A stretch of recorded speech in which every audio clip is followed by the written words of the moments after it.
shumë, po janë pas shumë këngëtar në kuptimin që në kohën kur unë kam dalë si këngëtare, ka pas disa kritere derisa e ngjit në skenë. Edhe në kohën time janë gjitë në skenë këngëtar ose aktor, me që dhe ti e i lidhur me skenë Altin. E para që t'jemi sa më dinjitos para publikut dhe nëpërmjet aktrimit ti edhe unë e këngës, t'japim një mesazh. Dhe sot unë i shoh disa sidomos për këngëtare, e para është që paraqitja e tyne, do me thanë, duke u nis prej veshjes, nuk është për dalë para publiku, sidomos publiku kur janë njerëz familjar. Veshja e tepruar. Jo e manguar. Zhveshja e tepruar. Apo veshja e munguar apo veshja e tepruar. Çfarë më pengon shumë, tash gjithmonë ka përjashtime, unë sigurisht ka plot këngëtar të ri që kanë nisë dhe i kam mbështet dhe vazhdoj t'i mbështes. Çdo kush që më ka shkruajt për t'i ndihmuar, i kam ndihmuar. Dhe vazhdoj t'ju ndihmoj dhe jam shumë e lumtur që dalin këngëtar të mirë. Po disa që vërtet se kanë vendin aty, normal që jam kundër atynve, sepse përzihet. Po, në fakt edhe ne artistë përgjithësi jemi ata që edukojmë masën.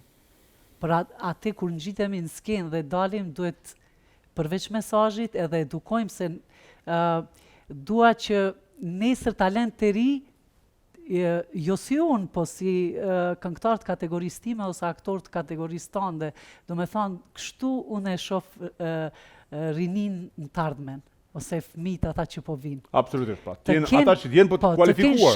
Të kenë shembuj të mirë, siç i kam pas unë. A beson që është një zhvillim i keq në stratën shqiptare momentalisht? Po, unë mendoj që mediat në përgjithësi po japin hapësinë dikujt që vërtet nuk e meritojnë me qenë aty. Nëse ti materialisht qëndron mirë dhe të shkujtu me bë një këngë dhe me bë karrierë, është tjetër me dash dhe tjetër të dish të këndosh, ose të aktrosh, ose i shohun plot prind i shtyn fëmijët o në sport o në muzikë kohën e fundit, o futbollist, o këngëtar, o instrumentist. Me zor. Po. Gjithmonë se po keq kuptohem se po mendojnë që jam kundër këngëtarëve që po vinë, përkundrazi ne një ditë si me zgjidh këtë problem tani? Nëse prindri i thotë e fut fëmijën në instrument apo në këngë apo në futboll.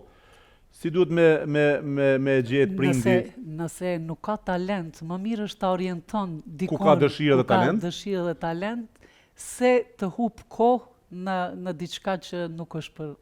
Amo muzikën realisht kanë prish tash si ka orientuar prindi, këto që kanë pas vetbesim edhe i kanë dhënë më rëndësi klipit se sa këngës. Pastaj edhe një gjë tjetër është që se përmenda është ajo banalitetet në tekste, sidomos të kësaj rrymës të re, të rinj që po e dëgjojnë, R&B, rap.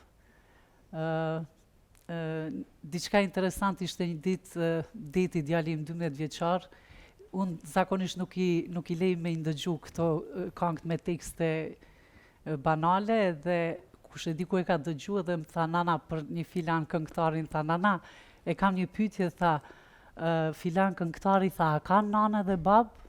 Thash, po më duket thash me një story e kam pa që ja ka uru ditëlindje nanës vet. Tha po si e len ajo nana e vet, tha me shajt. Tha publikisht, tha në këngë. Thash si di. Bravo. Djali mençur. Jo, tamam djali mençur, ama realisht tekstet janë të paktën te ne shqiptarët janë tepruara, po formati i tillë i repit është urrëtie.